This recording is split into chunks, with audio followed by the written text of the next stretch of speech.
నమస్తే, welcome to it's UTV. నేను సిరాజ్.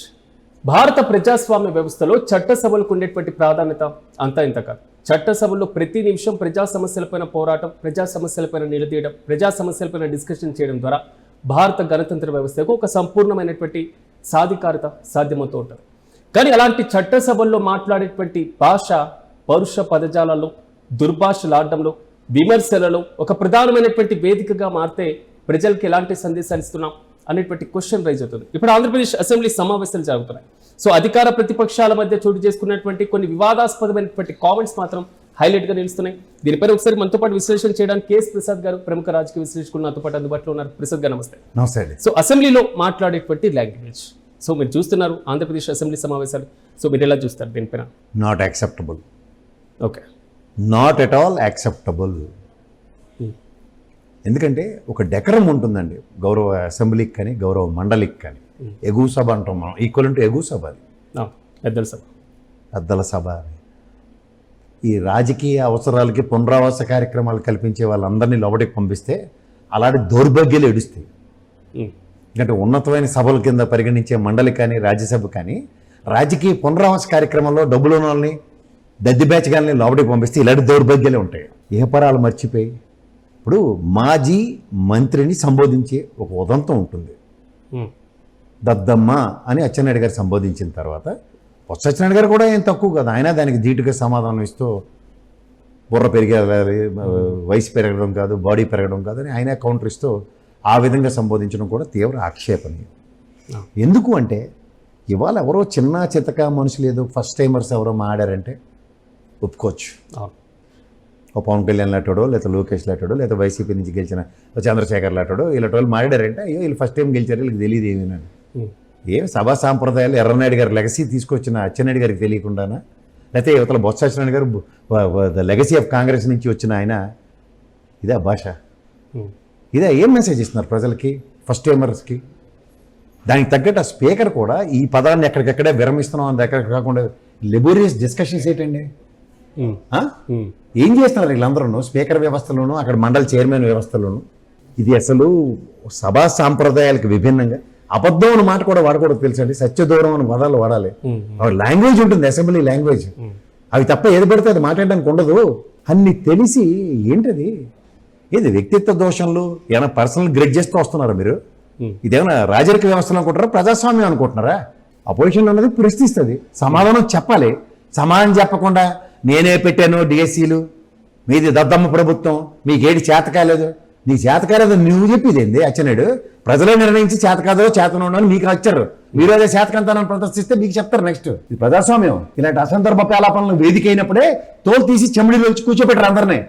మీకోసారి కూర్చోబెట్టరు, వాళ్ళకోసారి కూర్చోబెట్టరు, ఇంకోసారి మీరు కూర్చోబెట్టుకుంటే నెత్తి పెట్టుకుంటారని భ్రమంలో ఉన్నారా? సార్ ఇంతకుముందు అంటే చిన్న చిన్న పదాలు వాడిన అసెంబ్లీ రూల్ బుక్ లో క్లియర్ కట్ గా ఉంటుంది వాడకూడని. ఇక్కడ ఫస్ట్ థింగ్ చెప్తున్నాను కదా, స్పీకర్ వ్యవస్థ, మండలి వ్యవస్థ ఈ గవర్నర్ వ్యవస్థలా తయారైంది, డమ్మీ వ్యవస్థలాగా. ఎక్కడికక్కడ ఆగండి, ఏం మారుతున్నారు ఇవి, ఫస్ట్ రికార్డులు తొలగించేదని మాట్లాడుతూ ముందు కూర్చోండి ఫస్ట్. అలాంటివి ఎక్కడ కనబడుతున్నాయి మీకు? మైక్ కట్ చేయరా? ఇదేనా గ్రామ జాతరలో కూడా మైక్ వదిలేసి పోవడానికి? సార్ కంటిన్యూగా అంటే ఫస్ట్ మైక్ కట్ చేయండి, మీరు మైక్ కట్ ఇద్దరు కూర్చోండి. ఈ సభా సాంప్రదాయాలకు విభిన్నంగా ఏ లాంగ్వేజ్ మాట్లాడుతున్నారని క్లాస్ స్పీకర్స్ బాధ్యత లేదు. ఎవరండి వీళ్ళంతా? నాకు అర్థం కాదు. సార్ శాసనసభలో వ్యవహరించాల్సినటువంటి తీరు, ఫస్ట్ టైం ఎమ్మెల్యేలు అయినటువంటి వారు లేదా ఎమ్మెల్సీలుగా ఫస్ట్ టైం ట్రైనింగ్ ఉంటుంది సార్. అదే సార్ నేను చెప్పబోతుంది కూడా. శిక్షణ తరగతిలో ఇంకేం నేర్పిస్తున్నారు? నేర్పించి పంపిస్తారు సార్. కాకరకాయల కేకరకాయ అయితే ఏడు చేస్తారు. వాడు చిన్నప్పటి నుంచి కాకరకాయ నేర్చుకున్నాడు, పెద్ద అయిన తర్వాత కేకరకాయ అంటే ఏడు చేస్తారు. నాకు తెలిసి ఫస్ట్ టైమర్లు కాదు, వీళ్ళకి ఇవ్వాలి సీనియర్స్ ఎక్స్పీరియన్స్. ఎందుకంటే చదవేస్తే ఉన్నమతి పోతుంది మీకని. సార్ ఒకప్పుడు లేదా లాల్ బహదూర్ శాస్త్రి గారు పార్లమెంట్లో మాట్లాడేటువంటి తీరులో, లేదా కొంతమంది ఎల్ఓపీస్ మాట్లాడేటువంటి తీరులో గౌరవప్రదంగా సభానాయకులు కూడా లేచి నించొని విన్నటువంటి సందర్భాలు ఉన్నాయి. సో వారిని చాలా కీర్తిస్తూ గౌరవప్రదంగా ప్రశంసలు జలుపుపించినటువంటి సందర్భాలు ఉన్నాయి. కానీ ఇప్పుడు చట్టసభలో అలాంటి దృశ్యాలు చూడాలన్నా వెతకాల్సినటువంటి పరిస్థితి వస్తుంది. ఎందుకు సార్ మీరు ఎక్కడికో ఎందుకు పోతారు?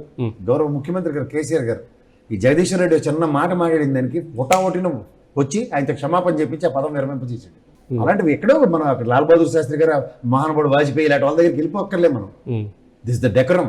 ఈరోజు ఒక ప్రెసిడెంట్ సెట్ చేసిన పుచ్చలపల్లి సుందరయ్య గారిని, దామోదరం గారిని, ఇలాంటి వారు మానేలు పేర్లు ఎందుకండి? ఎందుకంటే వాళ్ళు ప్రదర్శించిన తీరుతెన్నులు, అసెంబ్లీలోకి వాళ్ళు కండక్ట్ అయిన కోడ్ని ఈ రోజుకి కూడా చరిత్రలో పునర్నమనం చేసుకుంటున్నాం మనం. ఎందుకు అలాంటిది ఎక్కడైనా ఏడుస్తుంది వీళ్ళ దగ్గర? ఆ అసెంబ్లీ సమావేశంలో అచ్చుల్లో వేసి ఉంచారు సార్ పుస్తకాల్లో, అవి చదవండి ఒకసారి. What sort of speeches they are given it. Okay, ఇవాళ ఈ స్పీచ్లు ఎక్కడ తీసుకుని పెట్టుకుంటారో మొక్కలు చూసుకోండి ఒకసారి. అంటే ఒక్కసారి నా రూల్ బుక్ని తిరిగేస్తారు అనుకుంటారు మీరు? వాళ్ళు ఎక్కడ తిరగేస్తారు సార్? వాళ్ళు ఆయన ఉంటే తెల్లచేరు ఎందుకని వాళ్ళు తిరగేస్తే ఈ దరిద్రం ఉండకపోయింది. ఇదా నేను చేస్తుందని సిగ్గొస్తుంది. ఓకే, అసలు సభా మర్యాదలు, సాంప్రదాయాలు అన్నిటికీ తిరోధకాలు వదిలేశారండి. వీళ్ళు ఇష్ట రాజ్యంగా ఏది పడితే అది మాట్లాడడం. They have taken things as granted. అంతే, ఎవరు ఏం చేయలేరని అధికార దర్పాన్ని చూపిస్తున్నారు.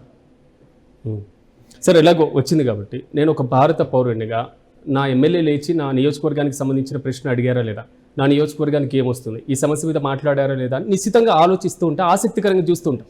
కానీ ఇప్పుడు చట్టసభలో వృధా సమయం ఈ మొత్తం దుర్భాషలాటం వైపే పయనిస్తుంది. మీరేమంటారు? మీరు ఆ తపేల ఛానల్ వల్ల అసెంబ్లీ వ్యూవర్షిప్ చూడండి, మండల వ్యూవర్షిప్ 15 మంది 20-30 మంది చూస్తున్నారు వాళ్ళ తపేల ఛానల్లోనే. అంటే ఎంత వరస్ట్గా కండక్ట్ అవుతున్నారో వాళ్ళకి వాళ్ళే సమాధానం చెప్పుకుంటున్నారు. ఇంకంతకన్నా ఇంకేం చేయాలి? ఓకే, వ్యూవర్షిప్ చూడండి ఒకసారి. యూట్యూబ్లో లైవ్ పెడితే 15-20 మంది కూడా చూడట్లే. వాళ్ళ మొఖం ఛానల్లో అసలు వాళ్ళ మొక్కలు వాళ్ళే చూసుకుంటుంటారు. ఇంకెంతకన్నా సమాధానం ఏం చేయాలి? ప్రజాస్వామ్యంలో ప్రజలే వ్యతిరేకిస్తున్నారు. నచ్చట్లేదు మాకని చూడడం మానేస్తున్నారు. అంటే ఇందాక చెప్పారు చూడండి, నా నియోజకవర్గంలో నా ఎమ్మెల్యే నిలబడి ఏమడుగుతున్నాడు అన్న దగ్గర నియోజకవర్గంలో ఉన్న ప్రజాస్వామ్యంలో ప్రజలు విముఖత చూపిస్తున్నారు. సుముఖత కదా, విముఖత చూపిస్తున్నారు. Because of your behaviour, because of your language. Okay, ఇంకెంతకన్నా ఇంకేం సమాధానం కావాలి? Right sir, thank you. మొత్తం మీద ఎక్కడైనా చూద్దాం, శాసనసభలో మరిన్ని ప్రజా సమస్యలపైన మాట్లాడేటువంటి విధంగా ఇలాంటి పరుష పదజాలమైనటువంటి పదాలతో దద్దమ్మ అని, గొడ్డలిపాటి అని కీలకమైనటువంటి కామెంట్ చేస్తూ తమ వాక్చాతుర్యాన్ని ప్రదర్శించడం కన్నా ప్రజా సమస్యలపైన కొంచెం దృష్టి పెడితే బాగుంటుందని రాజకీయ విశ్లేషకులు భావిస్తున్నారు. మరిన్ని అప్డేట్స్ కోసం చూస్తూనే ఉండండి. It's YouTube.